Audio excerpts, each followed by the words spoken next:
Hello, everybody, and welcome to Touchstarved, the demo. This game has been on my radar what feels like for years, okay? But it has been on my radar for a very long time.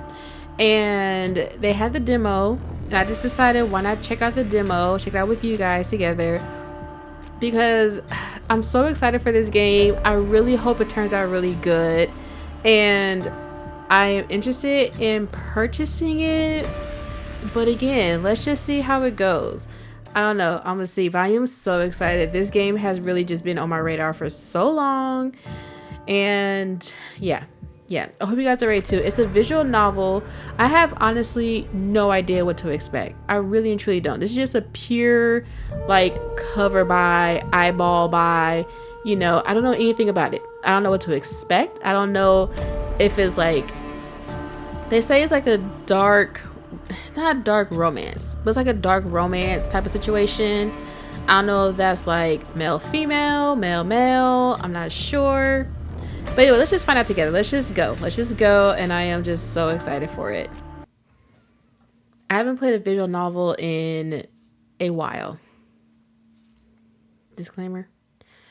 Streamers and content creators should turn music volume to 0 in order to disable copyrighted music.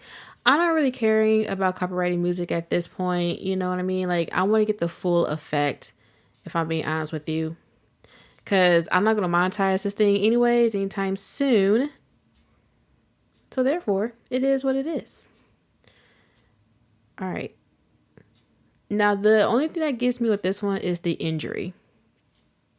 Dismemberment. I'm not a big torture type of person or assault of the sexual kind. That's just not my gig. So I'm hoping I don't see like anything crazy when it comes to injury and dismemberment. I'm hoping not. But let's go. Okay, in Touchstarved, your choices matter.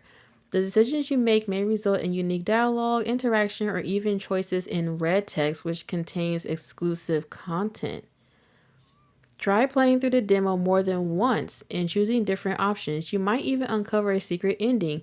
And remember, there are no wrong choices, only interesting ones. Choose wisely and save often. I don't know, do I want to save so often, or do I just want to, like, the first run just kind of go through with my consequences?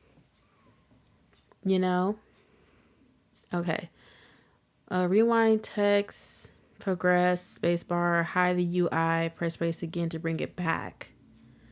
Choose your name. Oh my gosh. I have my clicky keyboard. I didn't think I would be like typing anything. So sorry in advance if you guys hear the clicking, which I'm sure you will. Choose your pronouns. Oh, okay. This world began to unravel long before you were born. Can I just like autoplay?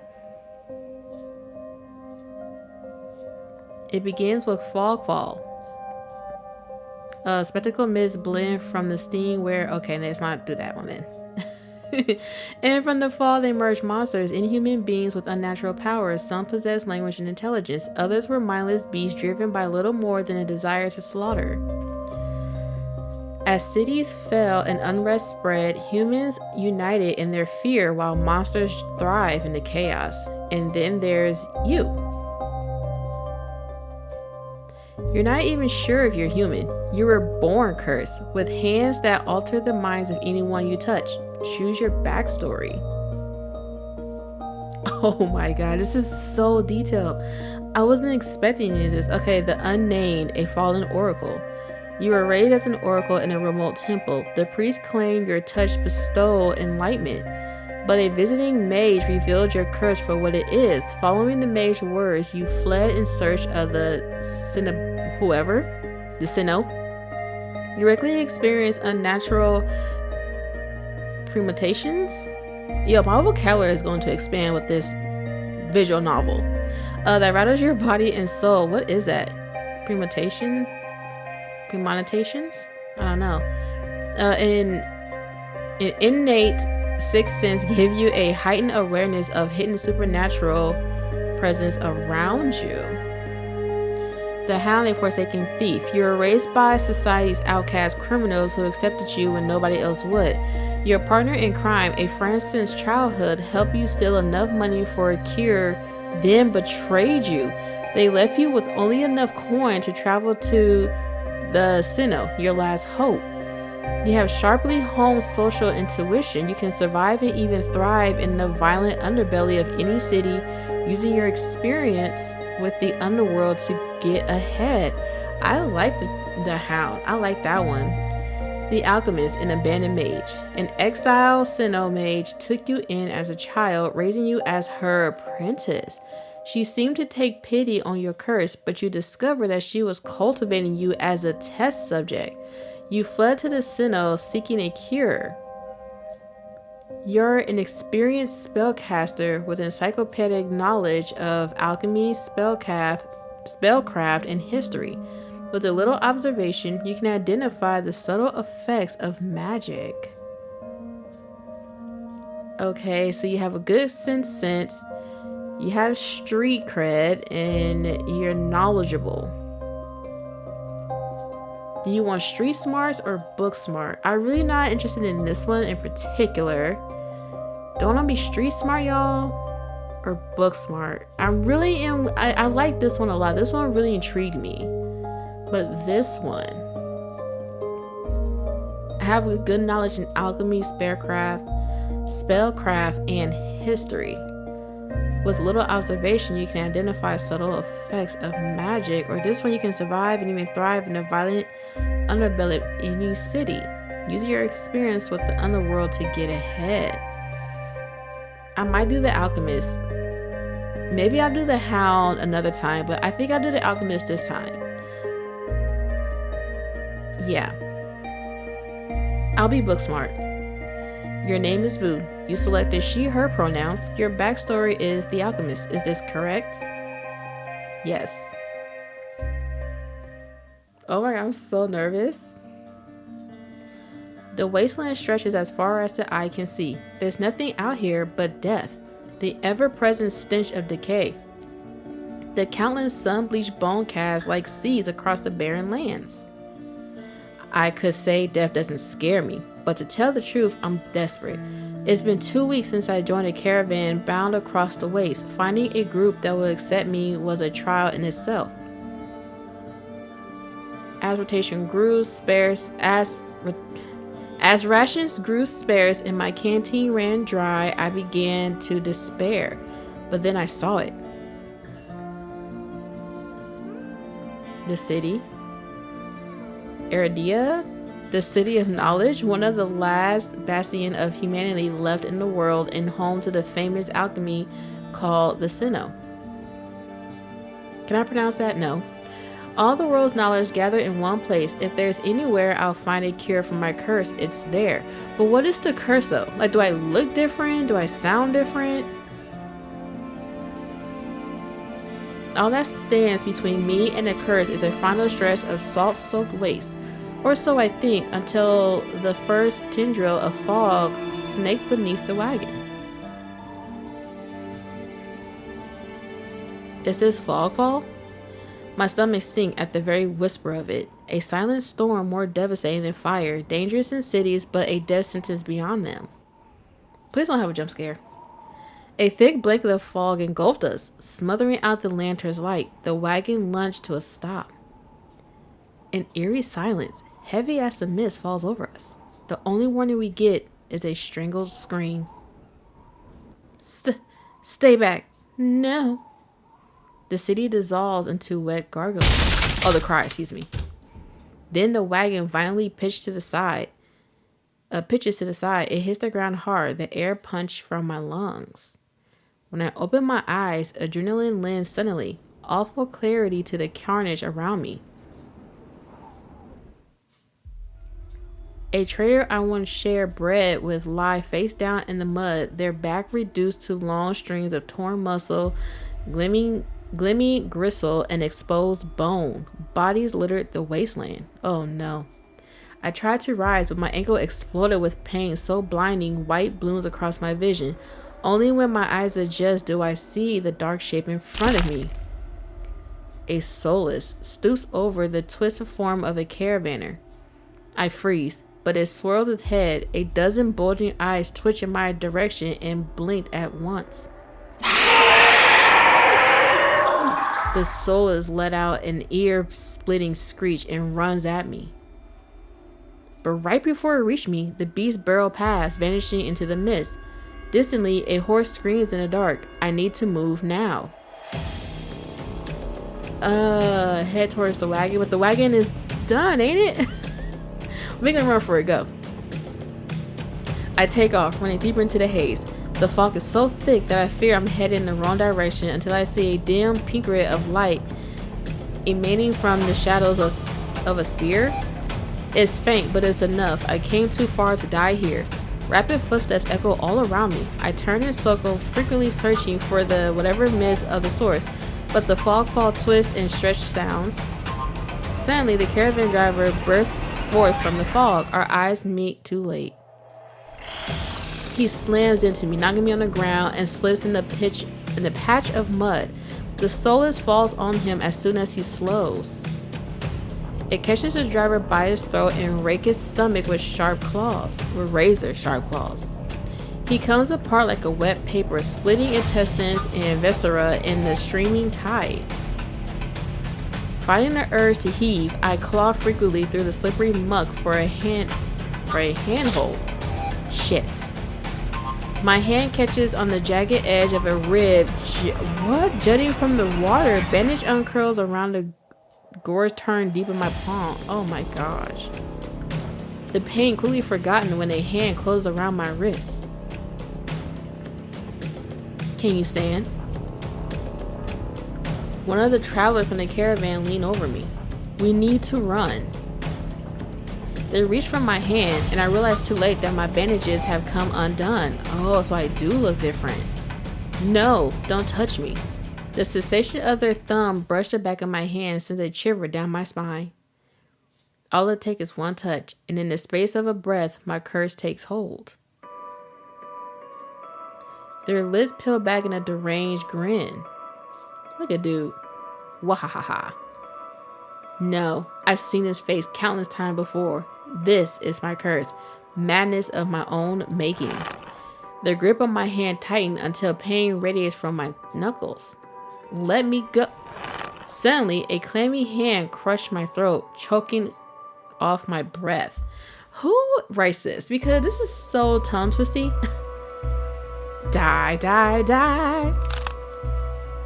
Spit bubbles at the corner of their mouth. He got rabies and flicked to my face. Ew. The edges of my vision darken as my lungs scream for air. Scream for help, fight them off. Now we fighting. Get off me, man. My nails gouge deep into the traveler's wrist, but no matter how much blood I draw, they don't flinch.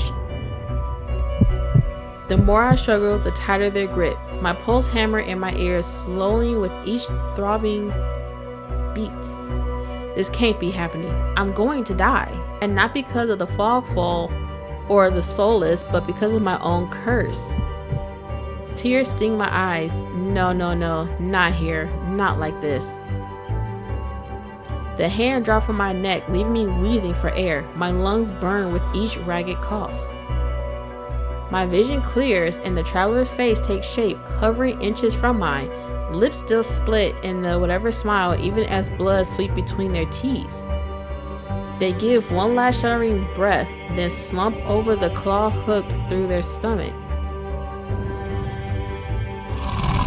The soulless shoves the body aside, and the glowing eyes studded its leathery skin thin as though grinning. Period. There's a flash of claws, red spill across my vision. I thought they'd be pain, but as I sink into the murky water, all I feel is the grit of slit filling my mouth and the icy embrace of shallow water. Distantly, I notice an arm resting among an outcrop of reed. Mine, neatly severed at the elbow. It should have taken both arms. Without them, maybe I could have survived. Maybe I could have had a home. Instead, I'll die alone. I'll die cold, alone, and face down in the desolated wasteland.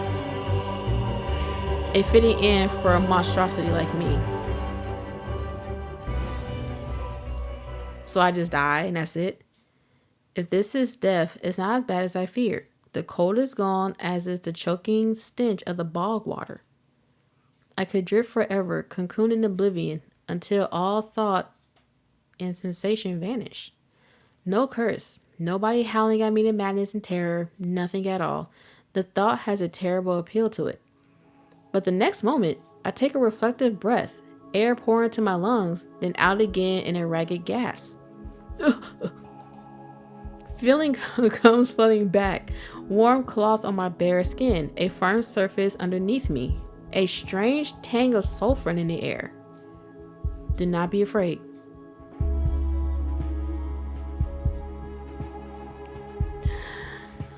I twist my head towards the voice. Tears blur my blurry vision at the bright glow of lamplight. Try not to move.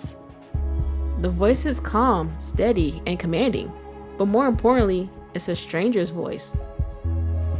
One thought cuts my mental fog. I have no idea who this is, and I'm completely at their mercy. Girl, he saved you, okay? You're fine. Stay away from me. My words come out in little more than a creepy whisper. I clamp my mouth shut, hating how weak and helpless I sound. No. No. Who the hell is this? Sit up, lay back down. Well, since I'm being feisty, I'll sit up. I manage to push myself up on one elbow, but my head swims and my surroundings give an alarming lurch. A stubborn patient. I don't have the strength to dignify that with a response. Instead, I pull the sheet up higher, wipe my eyes until my vision clears. The stranger towers over my prone form. Warm light reflects off his pristine medical coat. Yo, he looks good. Oh, the art in this game is gorgeous. This is what drew me to this game, just the art. Ugh, it's so beautiful.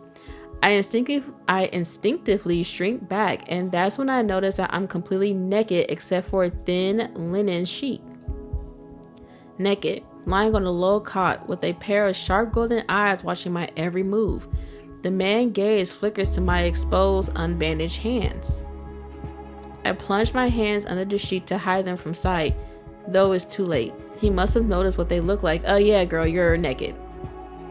Strange, cursed, inhuman.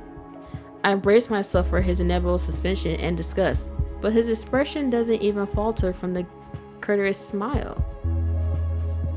He just watches in placid silence as I struggle to make sense of my surroundings. Where am I? Who are you? Be calm. You're safe here. Whoever this is, he clearly has no idea who or what I am. I've never been safe anywhere with anyone. Even my own mentor, my teacher, thought I was nothing but a convenient specimen to be used and discarded. I scull, pulling the sheet protectively around myself. Where are my clothes? The man's golden eye narrowed slightly. A sharp sigh rustled the papers in his hands. I see you're not to be desolate. Desolate? My vocabulary is going to expand, okay? Y'all don't worry. Your clothes were torn to shreds when I found you, but I procured replacements. With a soft creak, he stands from his chair, giving me a better view of my surroundings. I seem to be in some sort of medical clinic. Bottles of silvery alchemical concoctions line the counter in neat rows. The air makes my nose twitch, a faint whiff of smoke and something discreetly metallic that I can't quite place. Look how good he looks. Oh my gosh. Like, the colors that they use for him. The soundtrack. The doctor produced a large, dense bundle of cloth, which he sets at the foot of my cot. He easily a head taller than most, but I have to crane my neck to look at him. Could you step out? No, thank you. I should be polite if I can, especially since I don't know who this is, what he can do, or what he wants with me. Thank you. You got the long hair? You're welcome. I will leave it to get dressed. With a curt nod, he leads through a narrow door. I hear a soft click as the lock turns behind him. I count to 3 in a sudden silence. When I don't hear any more footsteps, I reach for the bundle of clothes. That's a cloth or clothes, I don't remember. An inch on my elbow stopped me short. Oh, an itch on my elbow. I reach down absentmindedly to rub it, then freeze when my fingers met a neat line of stitches. Yeah, I know what I saw. That beast took my arm clean off. And yet, my arm showed no signs of injury apart from the black stitching poking through my skin. I gingerly flexed my fingers, feeling my heart race at the sensation. This is impossible. I should be dead. Or at the very least, gasping out my last breath. So did my arm grow back or something? Because both of my arms are cursed, right? I squeezed my eyes shut, waiting for the pleasant dream to unravel, to wake up bleeding out in the swamp. But nothing happens. The seconds tick by and my arm remains whatever healed, my surroundings pristine and quiet. In numb disbelief, I reach for the replacement clothes and begin stiffly pulling them on.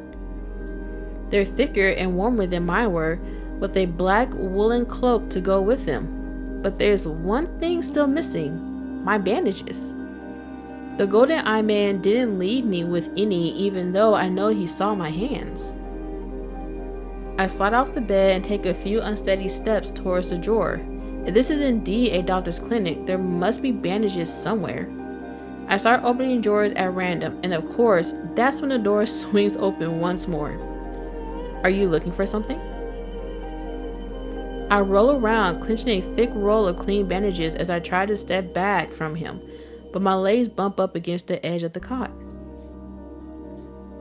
Your caution is understandable, though if I meant you any harm, you would know. That doesn't make me feel better in the slightest, but he makes no moves towards me, so I quickly wind the bandages around my hand. The glowing scars, molded skin disappear under the layers of clean white cotton, whatever. May I ask why you need additional bandages? I clenched my jaw. I knew it would only be a matter of time before he asked about my hands, though the way he does is strangely roundabout. Say nothing, glare at him, decline, and answer. I'm gonna glare at him. I feel like the character that we're playing, she's a little very guarded, so, and very cautious. So I'm gonna glare at him. I fix him with the coldest glare I could muster. He doesn't even blink, meeting my eyes. He's like, girl, meeting my eyes sincerely as I finish tying my bandages. I'm not easily intimidated. Oh. I hastily break eye contact, but he says nothing more. At least he doesn't seem angry. But if he wants answers out of me, I'm still going to need some from him first. Who are you? You may call me Kuros? And where exactly am I? Iradia? Which I assume was your caravan destination. I could think of nowhere else for a group of travelers to go. Iradia. So I made it to the city of knowledge after all. I should feel relieved, but all I can manage is a vague sense of increasing unease. How did I end up here? I brought you to my clinic, of course. You're the only survivor from the caravan, barely clinging to life. You needed immediate treatment, which you provided. Yes. He says it so simply, as if I'm a small child and he's explaining basic addition to me. He kinda is, girlfriend. I frown and flex the fingers on my recently healed arm. Aside from being a bit stiff, it feels fine. Thoroughly attached to me, right? You're saying that you stitched my arm back on? Oh, he must have found the severed arm and then stitched it back. Clever. Pardon? A Solus attacked the caravan. It ripped everyone to shreds. It tore my arm clean off. But when I woke up here, I spent my entire life learning from a Sinnoh mage, and I know of no alchemy or magic that could reattach a severed limb. Even if he somehow could heal me by magic, I should detect traces of it, but I sense nothing out of the ordinary at all. The doctor, Koros, pinched the bridge of his nose. He sits back in his chair, quiet for a long time. I do not know where you come from, but Aradia is the city of knowledge and deadly secrets alike. Information is power, and it is the most unwise to give or receive it freely. Does he not have voice acting? Hold on, y'all. Okay, no. I didn't see any voice acting, so. Okay. Since you have refused to divulge your secrets, I will not divulge mine. I do not even know your name. You are new to Aradia, so I will overlook the specific breach of etiquette. I'm a hoodlum, okay? However, you should not expect others to extend the same courtesy. Do you understand? Fair. He looks pointedly at my freshly bandaged hands. Does he not see the curse, or does he not care about the curse? Loath though I am to admit, he has a point. I'm also a complete stranger to him, and if he's telling the truth, he saved my life. I take a deep breath, steadying breath. This time, when I speak, I sound a bit more like myself. Boo. My name is Boo. It's a pleasure to meet you, Boo. Look at his smile. There's a little more warmth in his smile, his polite demeanor back in an instant. Thank you for saving me. Why did you save me?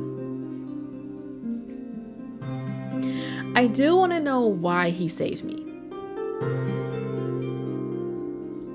But I also don't want to be rude and be like, not thanking him for saving me.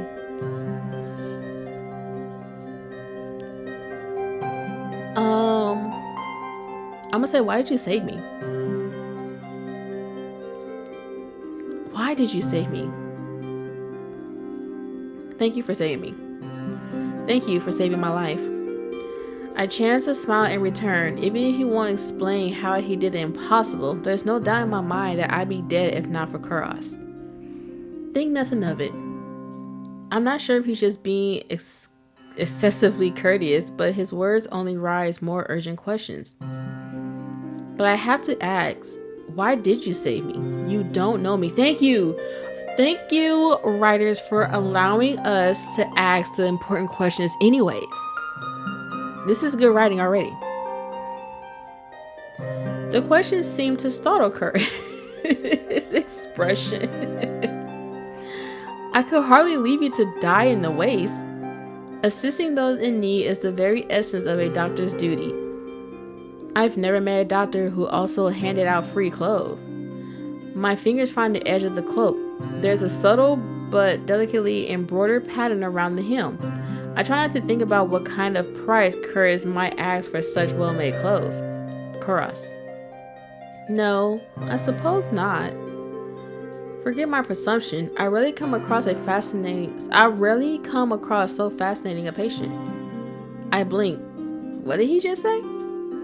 I simply meant that few would cling to life so resultly or brave such perilous journey to Aradia. I cannot read y'all, okay? Spoiler alert. I could not help being curious about you, Boo.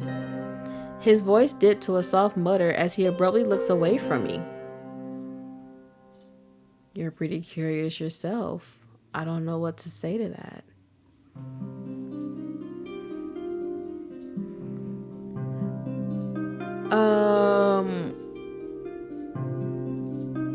You're pretty curious yourself. Am I? This little smirk. Well, I haven't forgotten about my arm. I wiggle my intact fingers at him. Clearly not. But you haven't asked me for any payment either.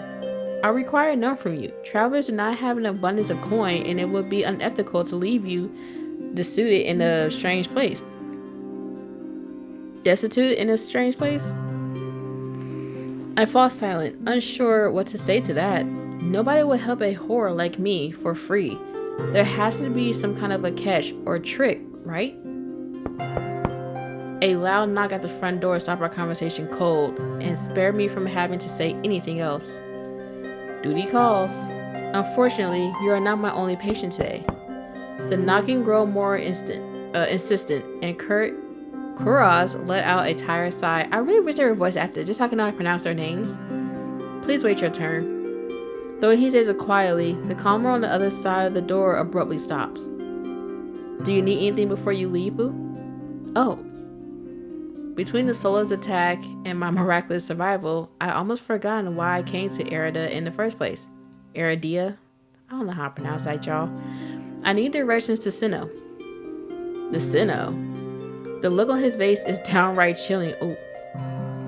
He pauses, choosing his words with cold deliberation when he speaks again. Whatever you seek, it is very unlikely you will find it there. The Sinnoh gates open for precious few visitors. The Sinnoh gates open for precious few visitors. Even if they did, you would not like what you found inside. My heart sinks. Is he saying that I came all the way for nothing? Risk life and limb for nothing? No, that can't be.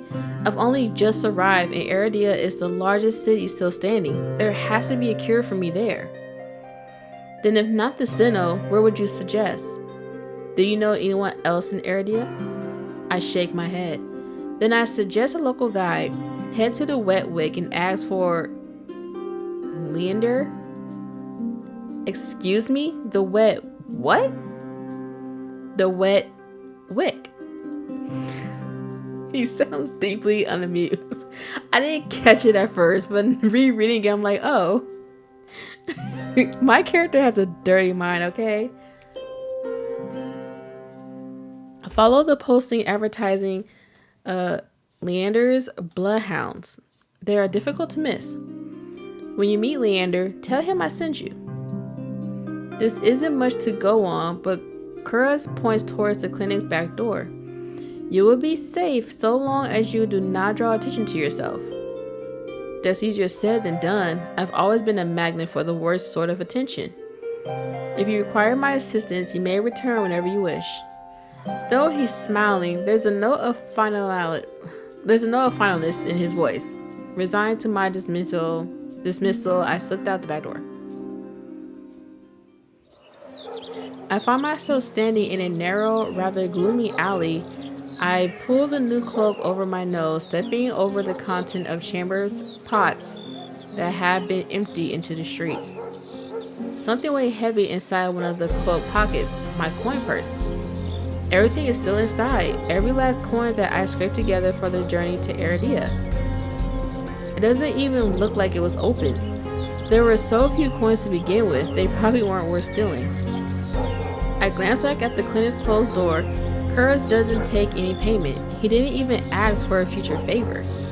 But he also said that in Eridia, secrets are power. Does he expect me to give up mine at some point? Yeah. That's not exactly a comforting thought. Still, no matter why he did it, Kuraz gave me a second chance and a lead on where I might find help. I better get going before he changes his mind. I squeeze out of the alley and into the crowded main streets. The line outside Kuraz's clinic stretches down the road already. Two thin peddlers queue alongside weathered elders. If any place is in desperate need of a free clinic, it's this one. The cobblestone are treacherously rough under my feet. Deep groves worn between them by regular flooding and decades of hard work. I knew Eridia was a river city, but I didn't expect it to look so eroded. The buildings are tired and messed up, all crammed together in narrow streets. Depleted? I don't know. A child darted by, clenching something greasily wrapped in paper. The smell of fried food drifts over to me. My stomach gives a faint gargle. This morning catch, fried up hot and fresh. Not too many eyeballs today. That sounds disgusting, but I'm starving, so I duck my head under the stall grubby awnings. A large fish leered up at me, its three bulging eyes still visible through the thick layer of crispy batter. The vendor gave me a gap-toothed grin. What's the cheapest thing you got? The vendor points to a metal basket of what look like long strips of savory fried dough. Fresh long lasts, 3 coppers apiece, don't burn your mouth. I take the coins out, counting them gingerly. At this rate, I might not even be able to afford dinner. Reluctantly, I drop the payment on the counter and take my meal. So we got fried dough. 2 streets later, I pass under a wrought iron archway adorned with dangling garlands of red and pink lilies. The building in this quarter are dazzling rides of color, painted walls, and tinted glass everywhere I look. Sheer red and pink curtains flutter in open doorway. Musical voices call out invitingly. Incense mingled with the pungent scent of flour, barely covering the salt and musk of warm bodies. Okay, entertainment district. I'm polishing off my food and dusting the crumbs from my hand when I spot a poster. It featured a silhouette of a smiling man wearing a single dagger-like earrings and the words "Bloodhounds" painted above his head. A motto, "As above, so below," circled the artwork. If Leander is the leader of the Bloodhounds, then the face painted on the poster is likely his. I follow the line. Okay, the posters, gotcha. The facade of the building looks like it's seen better days, but I hear faint music and laughter coming from inside. The inside of the bar is as far cry from the abandoned exterior. It's not even midday, yet most of the tables and booths are occupied by a elusive symbol of people in matching green cloaks. I'm no stranger to bars. Sometimes I would take my book to a local tavern for a change of scenery, but I much prefer quieter places. A cursory glance doesn't turn up anyone's with a dagger-shaped earrings. I'm about to head towards the counter when a chant raises from the center of the room. Show, show, show! The remaining green cloaks abandon the bar and their booth to rush towards the center of the room in sudden torrent. There is no time to move out of the way. I'm caught, sweeping along the owl-stench current. Hey! Rheumatic chanting drowns out my voice. I thrash, throwing out my elbows as the press of bodies grow heavier. My hips knocked into the table. I gripped it, holding on tight to steady myself, but the crowd had still. The chanting stopped. A pair of gilded boots strut across the tabletops. Seriously, you dogs again? Scattered laughter and cheer raised from the audience. I drag my eyes upwards. He looks good too. This art is amazing. A well-dressed man stands on a table in front of me, his broad shoulders framed by a thick label of a trench coat. This really is the last time, alright? This time when he speaks, the audience falls silent, as though bewitched by his magnetic presence or rich low voice. But nothing is as captivating as his smile. He beams at the crowd around him, a performer on his makeshift stage. Don't blink or you'll miss it. He laughs, and the dagger-shaped earring dangling from his left ear catches the light in a flash of gold. It would seem I found Leander. It would seem so, girl. He raises his hand above the audience and snaps. A flash of pale green light, real magic, no ordinary stage trick, blinds me. As the brilliance ebbed, my gaze refocused on the mage towering above me. He flicks his wrist and the magic spirals around him. A delicate flower stem sprouts from between his pinched fingers. One by one, glowing lily petals spring forth. With a flourish, the mage presents the conjured flowers. The audience bursts into clapping and cheers. My mouth hangs open, and not just on the account of the impressive performance. There was no incantation, no spell circles. I've never seen something so beautiful, and whatever conjures so effortlessly. Leander must be an incredible gifted mage. No wonder Kuras recommended him. Leander. Yeah, Leander, right? Heal me, Leander, okay? I ain't got time. Let the iridescent bouquet out from the air and turn in small and slow circles, giving his audience a good look. Now, who could use some good luck? Eager onlookers scoot closer to the table. Some reach for the lilies while others whistle and call Leander's name. But his cool green eyes slide right over them, locking on me instead. How about you? My chest tightens. Every person gathered turns to stare at me.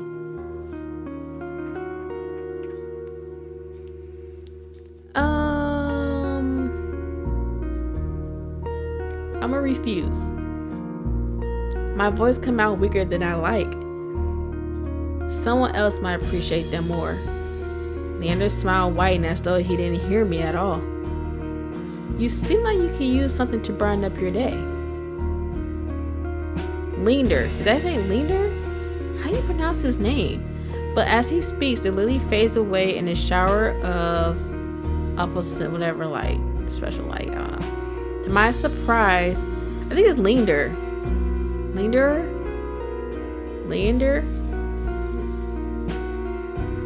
Yeah, it is Leander. I am pronouncing it right. Okay, Leander laughs under his breath. That's the problem with flowers. They don't last long, but they leave an impression, right? He grins at me, and I find myself smiling back. This soundtrack for him is crazy. Leander stepped off the table, dropping among the excited crowd with an audible clink. Alright, bloodhounds, get back to your drink. Show's over. The green cloak dispersed at his command, returning to their tables and booths. Before I can make my way towards Leander, his eyes find me. He gives me a friendly wave, then beckons me over to the crowded counter.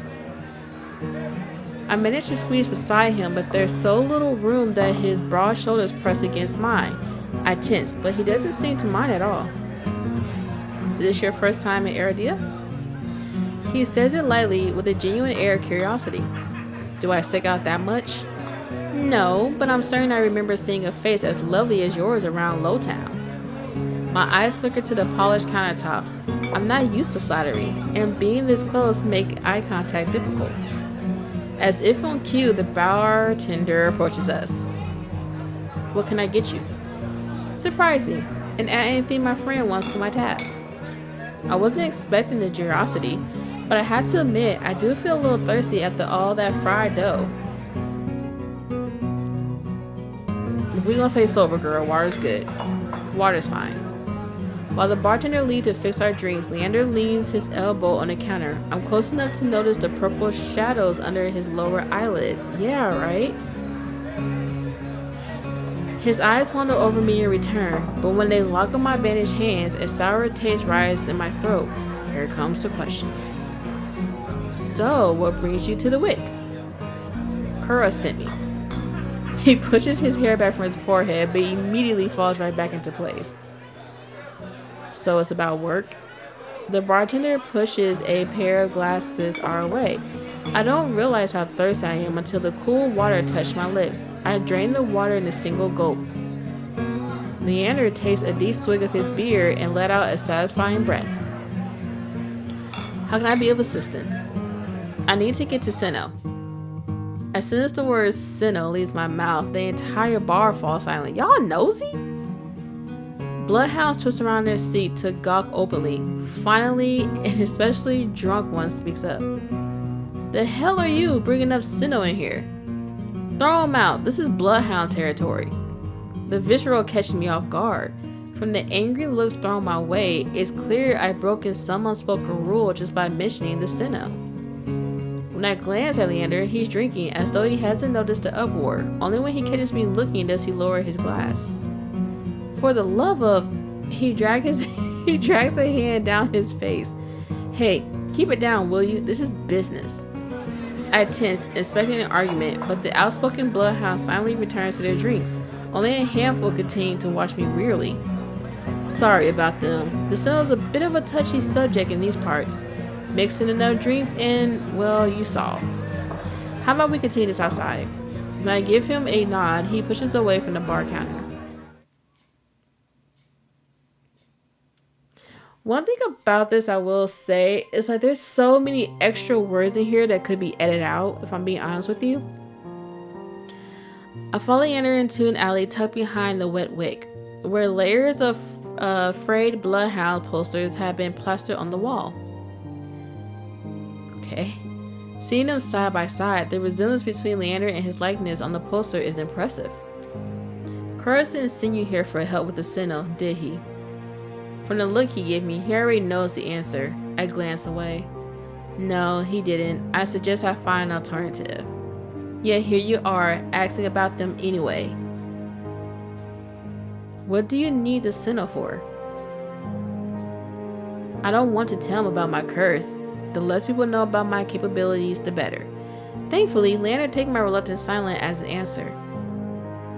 Well, I see you already read the city currencies. Information is worth its weight in gold here. Curtis told you the truth. The Sinnoh's dangerous. Get on their bad side and they'll imprison you if you're lucky, or torture you if you're not. Torture? My teacher never described anything like that. But the Sinnoh's supposed to be a place of learning, a sanctuary. The Sinnoh has always been hurled as the last bastion of human knowledge, a shining beacon of hope in a world steeped in nightmares. If any place held answers, it would be the Sinnoh. That's why I came here. That's what they want you to think. But things that seem too good to be true are often just that. Such a simple statement, and yet it leaves me reeling. If it's true, if I staked everything on the line, then what now? Leander clears his throat. But as I always say, there's solutions to every problem and alternatives to every solution. He clapped his hands and turns to me with a brilliant smile. That's why Curtis pointed you to the bloodhounds. Let us help you, whether it's hunting soulless, finding people, or recovering stolen valuables, we can do it all, and free of charge. I'm shaking my head before he even finished his practice speech. My patience is wearing dangerously thin. Listen, I appreciate the offer, but my problem can't be solved by a group of good Samaritans. To my charging, Leander nods slowly. Then your problem must be fairly serious, and if the Sinnoh is your first choice, you're searching for a magical solution, aren't you? You're searching for a magical solution, aren't you? When my eyes widen, he nods along, as though he suspected all along. I'd be happy to help you. That is, if you tell me what ails you. Leander might not work for the Sinnoh, but if his show was any indication, then he's even stronger than the mage who raised me. She couldn't do anything about my curse, but maybe. I'm silent, plagued by indecision. I don't know if I can trust him, but it's not like I have any alternatives. I hate to admit it, but this could be my only path forward. My confessions comes out in a pained whisper. I'm cursed. Curse? Oh, now I'm very curious. What kind of curse? Something ancestral or more recent? He looks me up and down, taking in my face, my eyes, and finally my hands. It's your hands, isn't it? I wait until I'm certain my voice will remain steady before answering. My touch is dangerous. It changes people, hurt them. Before I even finish, Leander begins taking off his gloves. He tugs his left hand free, flexes his fingers. Let's see it. He offered me his hand, and an paramedic flash of magic ripples across his palms. An enchantment for protection, but I'm already shrieking backwards. I can't. I don't care how confident Leander is. I can't bring myself to hurt him, to see his kind face twist into a mask of madness. Believe me, this isn't an ordinary curse.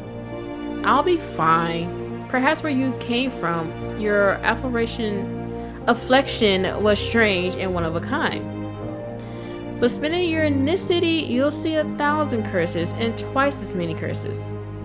Do you really think Curtis would send you here if I couldn't handle it?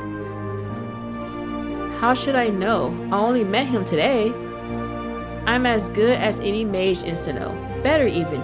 If they can help, so can I. You don't know what you're asking me.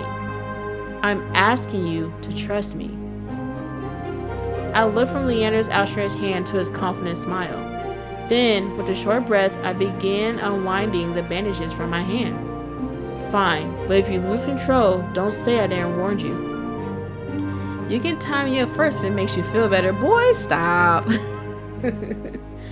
With each joint I expose, I grow more and more certain that this is a terrible idea. Ready when you are. If he's bothered by the way my hand looks, he doesn't show it. My fingers hover shakingly over his palm. 3, 2, 1. Hold back, touch him. I would think that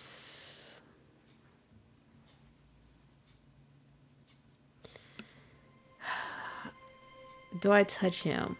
I'll hold back. I hesitate at the last second, but Leander does not. His hand closed tightly around mine.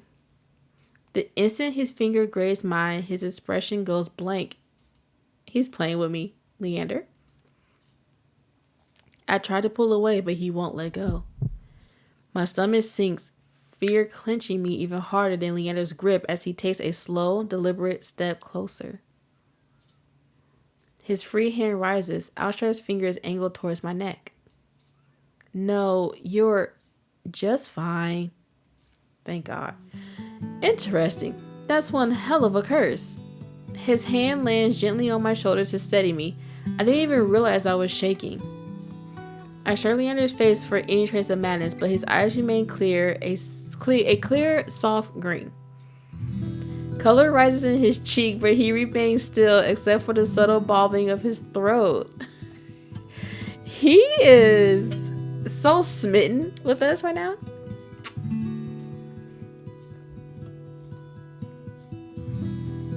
None of us speak as I trace the quarters of Leander's palm, lost in awareness I wasn't prepared for. I've been with other people, kissed them, even embraced them, and more, but not like this. My fingers, long deprived by years of bandages, picked up every single detail. The groove of his palm, the smooth shells of his nails, the pulse of his heart. For as long as I've lived, I've never been able to hold someone's hand, not without dire consequences. I never realized what I was missing until this moment. While Leander's pulse is steady, mine is hammering as fear gives way to excitement. Keep touching him, let him go. Keep touching him. My hands glide over Leander's wrist and up to his forearm, where smooth skin abruptly gives way to raised scar by the edge of his sleeve. It matches the one that runs from his collar to his cheekbone. Could it be the same wound? I glance at Leander's face and his lips part as he considered his words before speaking. Am I the first person you've been able to touch like this? Yeah. My hand goes still on his arm. So far. I'll admit, your touch does make it somewhat difficult to stay level-headed, but not due to your power. He is so smitten. He takes my hand, his soft green eyes flicker to mine before he turns it to inspect the gold freshers crisscrossing my knuckles. Look, we match. He points to a gold pin on his coat collar, and I give him a small smile.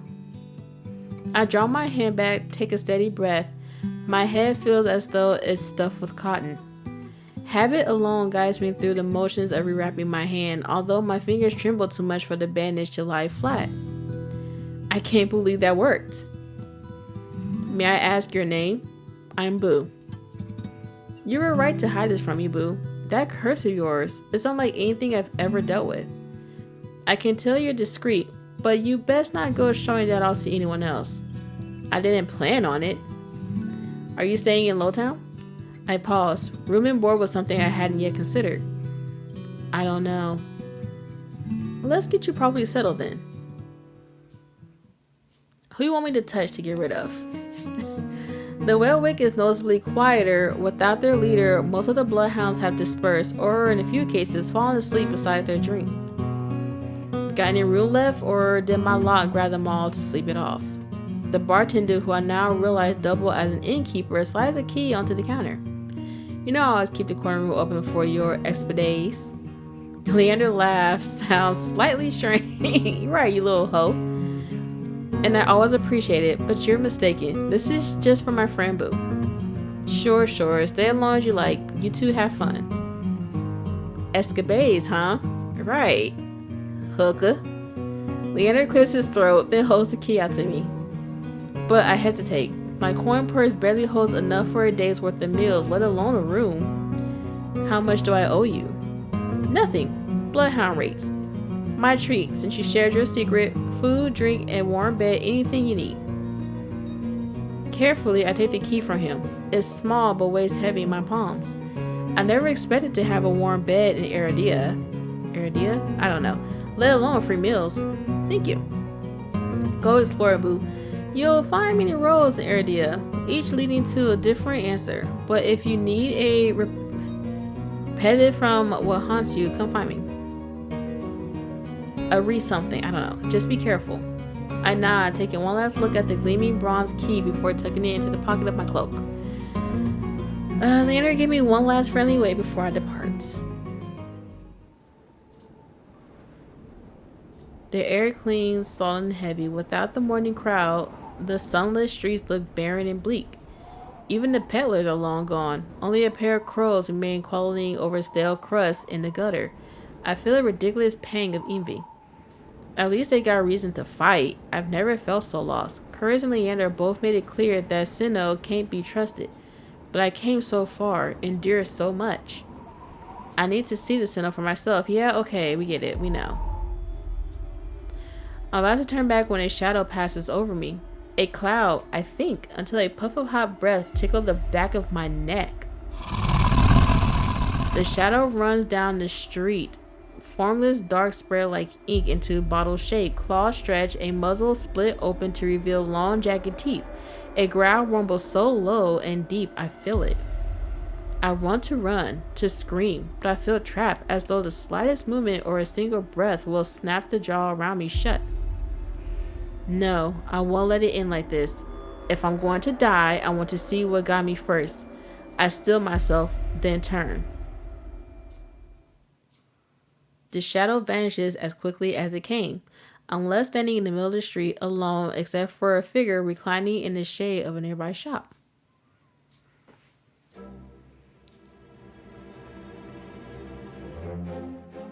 A monster? That much is clear from a glance. One that could nearly be mistaken for a human were it not for the tufted ears. The tail curled around his ankle. Okay, I like his design as well. He looks good too. What's with the collar though? Is he a hooker? Or the dust pink eyes with the pupil that sharpens like needles. Then when they fall on me, our eyes meet and the monster uncrossed his long legs. His hair gleams a shade of red that reminds me unsteadily of blood where it curls around his collared throat. Jumpy, aren't you? His tone is so light and carefree that I glance over my shoulder to make sure he's speaking to me. When I look back, the stranger props his chin on his knuckles and regards me with an insufferable little smile. Didn't you see that shadow just now? It was massive, moved like a beast. Even as I speak, I'm aware of how ridiculous I must sound, but the stranger's smile doesn't fatter. The only beasts I've seen are the Wicks drooling regulars, though this did catch my eye. With a flourish in his hand, my in-room key appears dangling from his finger. It turns on his chain, glittering when it catches the light. What is going on with this guy? What's he wearing? My hand flies to my cloak pocket and, sure enough, find them flat. He crooked his finger, beckoning. I've already taken 2 steps forward before some stifled instinct stopped me. Something feels wrong. I'm still on the edge, thrumming with so much adrenaline that the stranger's shadow flickered at the edge of my vision. I always attract the worst kind of attention, but I can't get rattled now. Who said that's my key? Where did you find it? More so, how did you get it? Who said that's my key? Who said that key is mine? He smiles wide enough to reveal pointy canines. I saw you drop it. You really should be more careful. Cities like this, somebody might take advantage. A bold-faced lie said without a hint of irony. I can't figure out how he picked my pockets under my nose, but I'm certain he took my key and I need it back. I approached the man, careful, keeping arm's length away. He doesn't look dangerous, but the most deadly ones never do. The stranger chain softly clinks with the tilt of his head, his ears flick. Keeping your distance? I'd be stupid to trust you. You think I stole your dingy little key from all the way over there? Or here? He gave me an exaggerated sigh. I'm good with my hands, but not that good. Do I really look like a common thief to you? You look like a common whore. He got me there. The sheer fabric of his sleeves alone would be too expensive for most street thieves. Hell, his shoes look like they cost more than I spend traveling here. And then there's the shop behind him. No matter the city, parted pink curtains only ever mean one thing. I'm not looking to buy, and I doubt I could afford your service anyway. Luckily for you, I don't charge. The man runs the tip of his tongue over a fang, and for the first time since I stepped into that shadow, I feel something other than dread. My face grows hot. That's not what I meant. I'm flattered, really. Were sex my trade, I might make an exception for you. How about half off for a handy, or you could just hand over my key. Ask nicely, and I might let you tug my tail. Just throw it here. He looks so irritated. So some spindly little street urchin can snatch it up and run. He raises my key to his head so he can watch it dangle back and forth. I suppose I could just claim your room for myself. Not that I'd be caught dead slumming in the wig with the rest of those slack-jawed imbeciles. You obviously not from around here, so tell me, traveler, what misfortune brought you to this wretched place? His voice practically dripped with direction. I have no idea what that word was. Never seen that word in my life. I'm not telling you anything. What could have possibly drawn you to this dreary little pig pen, I wonder? He listlessly watched the arch of my keys swinging from his finger. The weather shits, the food's dreck, and there's entirely too many monsters for a human to feel safe, unless... Dagger-sharp eyes flicker towards me. They gleam with amusement. Unless you're just dying to consort with monsters. By now, my embarrassment had worn away, leaving streaming impatience in this place. If this is a shakedown, it's the most frustrating one I've ever heard of. Turn him down, flirt back. I don't think my character is like the flirting type, if I'm being honest with you. I'm gonna turn you down, buddy. Are you done, or did you plan on flirting with me until nightfall? He touched his chest in mock affront. You woo me. How can you be so immune to my charm? You're about as charming as an ox and a half as subtle. I suggest you go practice your seduction on someone interested. That earns me a burst of breathy laughter. How about you teach me the ropes? Show me a thing or two. The more he flirts, the more convinced I become that this is some kind of trap. No matter how innocent monsters look, they always have tricks up their sleeves. And something tells me that this one's more dangerous than he lets on, even if he has a lovely laugh. I don't know what you want or why you're messing with me, but I'm not coming any closer until I know you aren't going to attack or bite. I won't bite hard unless you beg me. No matter what I say, he finds a way to twist my words into innuendo. Even when I'm silent, he goes on as though we're having a conversation, not a standoff. Do you like dancing? There's a traveling troupe performing in Hightown tonight. The luscious is utterly exquisite. Truly a performance to die for. There's life in this dreadful place if you know where to look. You sound like you know the city well. The man gaze flickered from me to the key dangling from his finger. Naturally, this dump was a little more than a miserable little smear when I first arrived. Hightown, Lowtown, I know an area like the back of my hand. What about the Sinnoh? Do you know where that is? His smile vanishes. Look at his ears. Surely you've seen it. That absurdly large tower looming over the rest is a little hard to miss. He must mean that spear I noticed when I first caught sight of Eridia. The Sinnoh overrated. Forget about it.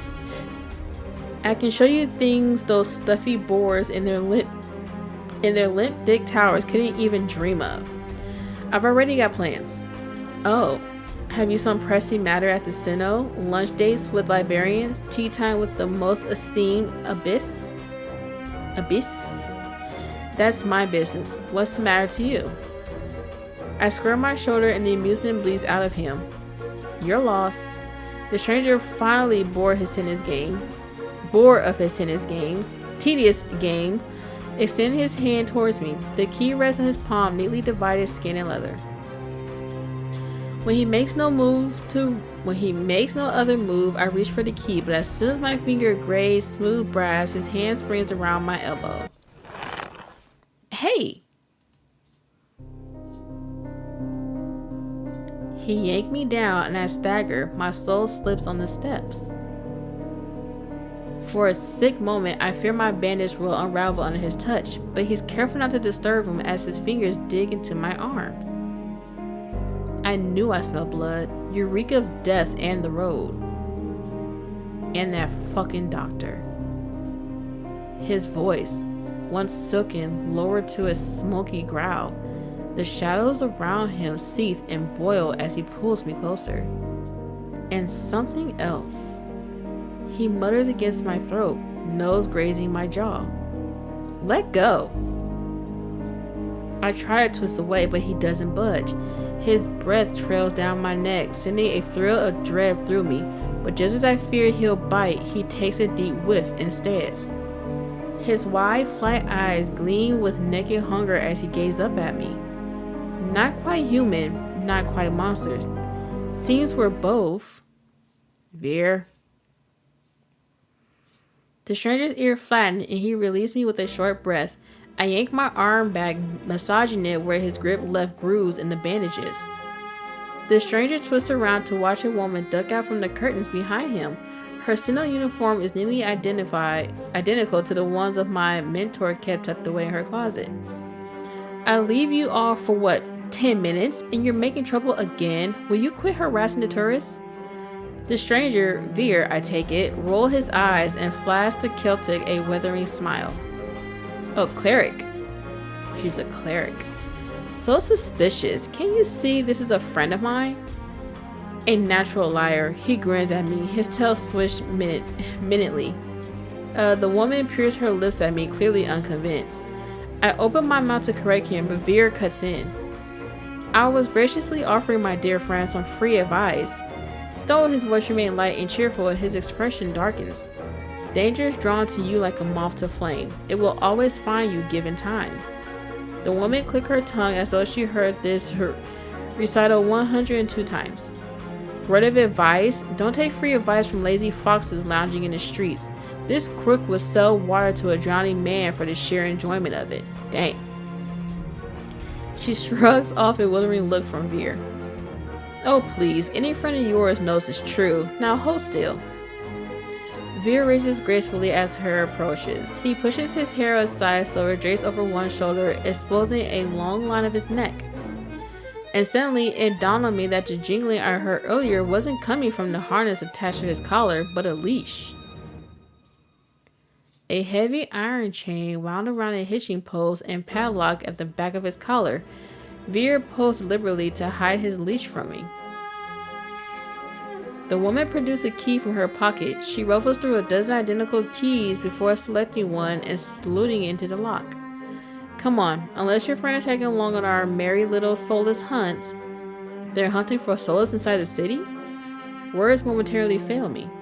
The woman regarded me with a polite tight smile before marching down the stairs. Veer lingers. He stretches his arm over his head with a yawn, trying not to stare at the way his stomach flattens when he arches his back. Your little secret is safe with me. Trying to get yourself killed, Veer popped off the stump and bound after the woman. His tail sways merely as though he hadn't just lied and threatened me.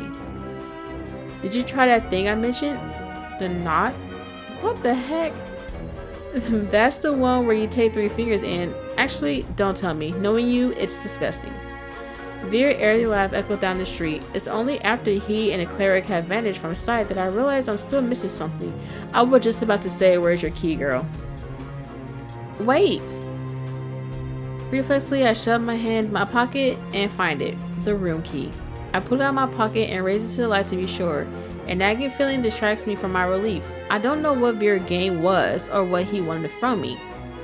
All I know for certain is that Sinnoh saw fit to leash him. A fate I could share, if that's what his vague warning meant. I let my eye drift skyward, past the lanterns gently swaying in the breeze, to the Sinnoh faintly visible through the haze.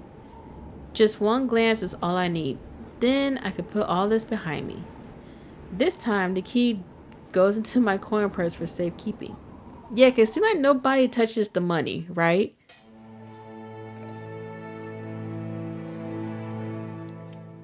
It's easy enough to follow the sluggish river that splits Aradia in two. A colossal bridge arched over the dark water below.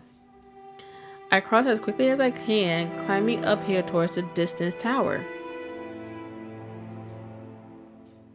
Hours later, leg aching, sweat beads on my forehead, I finally found what I was searching for. It stands at the highest point, surrounded by white walls, blah blah blah, we can see it, thank you. I'm the only one standing before the gates. I crane my neck up until the top of the tower disappears over the clouds. The gate's so heavy. Knocking seems to be a terrible idea, but I don't see any other way of making my presence known. I'm halfway up the steps when something moves in my peripheral vision. A shadowy figure crouches beneath one of the white walls. They reach out and tug on the vine as if testing its strength. Oi, you there! The shadow vanishes as quickly as I spot it, and a grunt-faced man in crisp charcoal uniform marches up the step towards me. Another tourist. Get out of here once you're done gawking.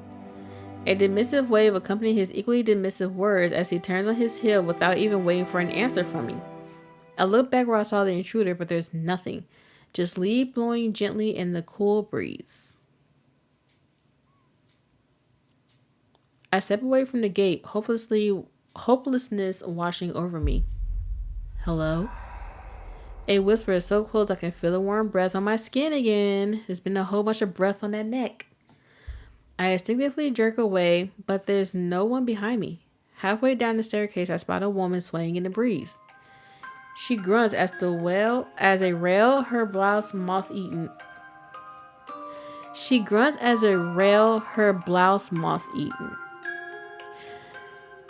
Okay, I'm unable to take my eyes off of her. Not because of the way she smiles a little too widely or the way her tousled braids looked unbrushed for days, but because her eyes shine a vibrant, unnatural crimson. I'm both intrigued and unsettled by their subtle glow. These days, you need a miracle to get in there. I'm unsure how to respond or even if I should. Say nothing. After the experience I've just had, I'm not too keen on indulging strangers with small talk. Despite my silence, she maintains her unflinching stare and smile. Luckily for you, I have miracles for free. Whatever she's selling, I'm not interested. My words come out in a tired breath. No thanks. I started down the stair, but she abruptly stepped in my path. She turns her back to me, and before I can react, she slips fingers under the lace of her collar, stripping out of her blouse in broad daylight. What are you doing? As warm fabric unveils bare skin, my panic is smothered in cold horror. A misshapen, sunken scar carves into the woman's body. Pitty, gnarled skin snaked down her shoulder, blooming from a gaping hole in the back of her neck. A shuddering breath escapes me. The fuck? By the look of it, the disease that infected this woman ate away at her spine, leaving her with a hollow vertebrae at the back of her neck. How is she able to move or breathe? It's impossible. She shouldn't be alive, and yet the power to cure anything can be yours too. The power of Sea Spring. The woman slides back into her blouse and defiantly laces it up. If I've caught your interest, then follow me. It's only a short walk. Without another glance, she leisurely strolled down the Sentinel stairs, loose braids bobbing behind her. The edge of her scarf peek out from under her collar. I stand there, wordlessly, until I manage to regain my bearing. It's a twisted miracle, but a miracle nonetheless. This could be the stupidest decision of my life, but what choice do I have? I take a final look at the Sentinel shut gates, then follow her down the steps.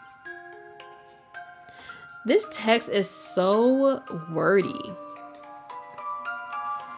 We descended from higher streets, leaving behind the gilded... Okay, blah, blah, blah. We got it. Let's go. Farther and farther. Okay. And we're back at the swamp. My gut lurched when I faced the open horizon. The city outskirts are highly recognizable in the daylight. Probably safer. Blah, blah, blah. Keep going straight to the sea spring. Will reveal this... Keep going straight and the sea spring will reveal itself to you. I bark out a bitter laugh, loud and involuntary. I'd rather not. Are you kidding? It's not safe out there. You're as safe inside the city as outside of it. Truthfully, the territory before you is the safest of all. What do you mean, territory? This region belongs to Ice. Most people know him as a gang leader, but he's much more than that. I squint against the empty wasteland. Only a fool or someone with nothing to lose will leave the city. Apparently, I'm both. But if this sea spring cured her, I need to see what it can do for me. I set off into the waste. Over my shoulder, the woman calls after me. Good luck, boo. I hope we meet again. How you know my name? My heart pounds with each step I take from civilization. For what seems like an eternity, I force each foot forward. One step, then another, until the realization hit me. I never told the woman my name. Something pierced the horizon ahead of me. A building, nestled in a tall cliffside, but a starkly out of place. It might as well have been a hallucination. It drips with whatever and honey, whatever, and everything else, whatever. A row of dark silhouette stands out on the horizon. Trees, I think. Until I'm close enough to realize that what I mistook for branches were spikes in the jutting tendrils. Soulless, several of them watch me from a distance. I don't think I just run. I push my leg as fast as they could take me. Flashes of last night chased me. The gushes of blood and screams of death. The smell of burning flesh and sour bale. I can't go through that again. I won't. The next thing I know, I'm dashing up the wooden stairs and crushing through towering double doors. I gasp for air, my lungs burning from exertion. I'm desperate to be safe, but when I process my surroundings, it's more hellscape than sanctuary. Blood flows around me, overwhelming my vision with a large, unholy red. Instinctively, my hand leaps to my mouth. But the rotten stench of blood never comes. Instead, a smoke scent hangs in the air, sharp and spiced. I swallow thickly, convincing myself that it's not as gruesome as it appears. This has to be the sea spring, the place that grants miracles. Pulling my eye away from the pool, I take the rest of my environment. Tall pillars, pillows, kettles, some must live here. Call out, stay silent. I approach the paper-covered pillars. Maybe something here can tell me more. I reach for the closest one. I reach for the note in front of me. It reads, Dear Mother, don't cry for me. I'm sorry I didn't say goodbye, but we'll meet again in another life. I love you very much, from Iris. P.S. If you ever see me, never speak to me again. It's written in perfect cursive. I've never seen such beautiful handwriting. Before I can ponder it further, a sharp chill runs down my spine. Something's watching me. I quickly set the note back, my eyes darting around the wooden deck, but it's still empty, vacant. Finally, I look towards the sea spring. That stillness hides something deeper, something wrong. Hey. I spin around and come face to face with a pack of soulless. They chatter and growl. glowing red eyes. I try to back away, but blah blah blah. Corner, watch your step. It's deeper than it looks. That voice again, and the sound of it, the souls freeze, the snarl quieting. I search for the voice source and find it above me, lounging in a rifter. Is he an Omi? He looks good too. I love these designs. You look lost, little sparrow. Oh no, we got a nickname. His gaze is a violent crimson, one that sears through me, leaves me feeling raw and exposed. They're the same eyes I've seen over and over. First with the scar woman, now with the soulless circling me, all bound by the sea spring's blood red. In the shroud of darkness behind him, shapes like massive tentacles twist and coil around the wooden beam. I can't focus. The soulless growl rings in my ear. They're not advancing, but they could change at any second. Panic raising my throat as I struggle to track them. Hey. Eyes on me. My stomach rolls as I tear my eyes away from the soulless. Don't ignore someone who's talking to you. It's not polite. For a moment, anger knocks my fear aside. Who is this bastard? I'm distracted. Yeah, a little bit. I'm kind of distracted by the soulless about to maul me. Only on my command. I scan the soulless again. They really aren't attacking, posturing more than anything else. You tamed them? Power of the sea spring. Bastard, what the heck? They're hungry, so they might bite. You could give me a reason to stop them. How about I didn't do anything wrong? Trespassing? And that's punishable by death? He gives me a non-committal shrug. I'm like, I don't care. Expecting mercy was your first mistake. My voice stops in my throat. This man Tyr's coolness is both infuriating and terrifying. I rack my brain for a way to defuse the situation. I need help. Tell me what you want. I mean, you kind of went to him. You obviously do need help. Okay, fine. I need help. I thought this sea spring could cure me somehow. My voice wavers pathetically. Honesty has never been my strong suit. He cant his head to the side, appraising me, but doesn't respond. I fidget nervously. I'm telling you I came here for help. Are you listening? Your hands. Alarm jolt through me. I hide my hands under the coat. Show me. Why? Won't ask twice. With a sharp huff, I reluctantly held out my bandaged hand. Are you getting off on this? Unwrap them. Heat rushed to my face and fire to my tongue. I should give him a piece of my mind, but not when his soulless are one command from ripping me to shreds. Right, calm down on the attitude, girl, for real. Yet no matter how much I will myself to move, my body is frozen in place. I stand there for a long, agonizing minute. My hands are trembling. When I finally raise them, I know the skin beneath the wrapping all too well. The hideous, unnatural flesh have grown to the thighs. I grip the edge of the bandages. Stop. With a weary sigh, the man slides off the beam and lands with a thud that shakes the panel underfoot. He is a monster with an imposing figure that towers over me. I couldn't tell how tall he was before, but he's big, illuminating by lantern light.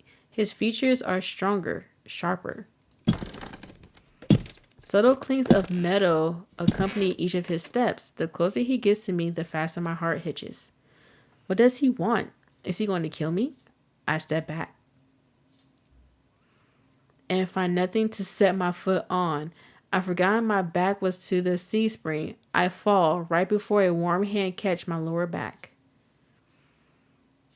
I'm hovering above the sea spring, the scent of smoke and leather enveloping me. Blazing crimson eyes bore into mine. Told you to watch your step. I'm too stunned to muster a response. Like I weigh nothing, he guides me back to solid ground and steps back. Following a subtle gesture from his fingers, the souls around us disperse and relax. The shift in their demeanor is so abrupt it gives me whiplash. The enormous tentacles are no longer in the reefer, though now I doubt I ever saw them at all. Either way, I exhale a breath of relief. Thanks. As focused on me as he was before, the monster pays no attention to me now. He kicks some seating pillows out of the walkway, checks the content for a kettle with a skull. The sudden disregard is almost insulting. So that's it? I'm not a threat anymore? Never were one. Period. Then why'd you threaten me? People get honest when they're afraid. In other words, he was messing with me. I drag a hand over my face, exhausted by the fact that this is the second time a monster had provoked me today. You're...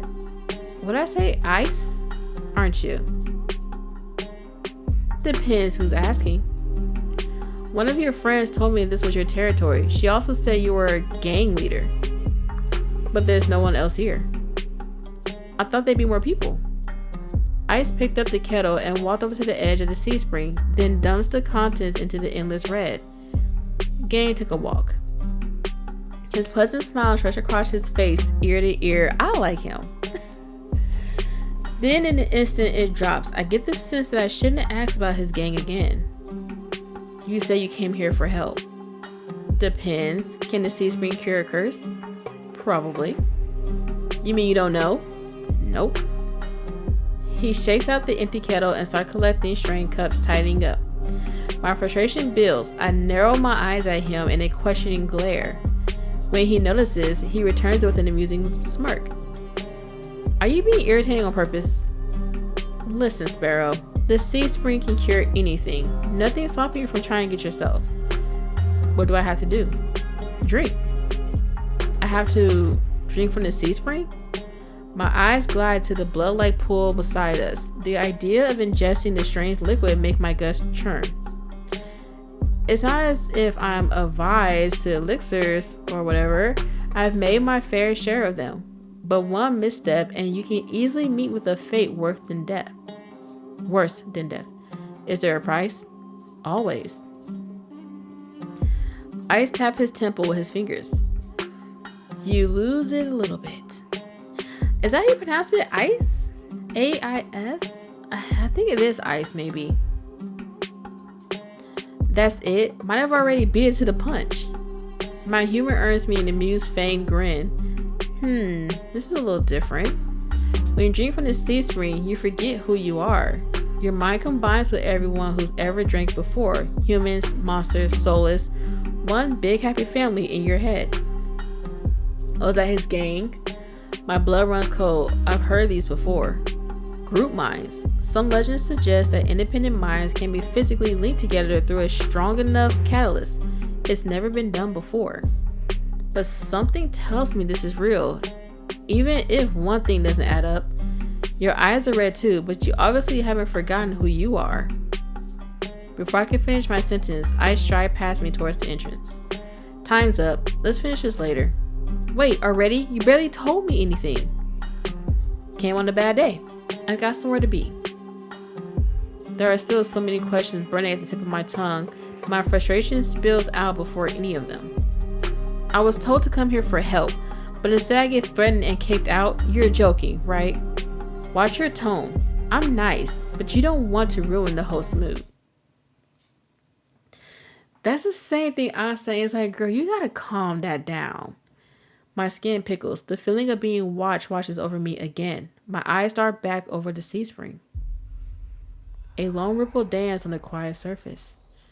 I take Ice's advice and clamp my mouth shut.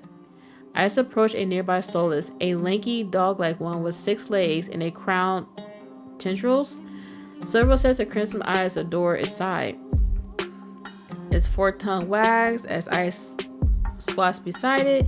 He runs his finger through the tendrils, scratching his chin, patting his head. A gentle smile plays across Ice's lips. The affection he holds for the soulless is painfully clear. I dip my eyes away, my stomach fluttering at the tender sight. It's getting dark out, so this pretty girl will guide you back. Following a short whistle from Ice's lips, it trots over to the entrance obediently, tail swing. I watch the soulless weary, Pretty is not a word I would use to describe it, and the idea of it protecting me sounds absurd. If I decide to drink, how should I find you? Find someone with eyes like mine. They'll point you in the right direction. But think it over. Once you drink, you can't go back. We're not drinking that junk, by the way. It's a lot to process, but I give a small nod. At least I know I have another option for a cure, as disturbing as it may be. I follow the solace at a measured distance and watch it nudge the giant doors open with ease. When I'm about to cross the threshold, I sneak one last glance behind me. My heart skips when I meet Ice's eyes. I'm about to snap my head away, but he just flashed me an easy smile. Till next time, Sparrow, I'll buy you a drink for scaring you. I don't trust myself to do anything but respond with another curt nod. That's cute. So we're just pretty much meeting a lot of the cast at this point. But anyways, y'all, I'm going to end this right here if I'm being honest with you. So far, so long-winded, I would have to admit. I wish there was voice acting just to kind of like give me a break from talking, because it's a lot. And this text is extremely long-winded. I personally feel like it could be edited down quite a bit. But yeah, I'm in this here, and I will see y'all in the next one. But again, so far I like it. I like the artwork.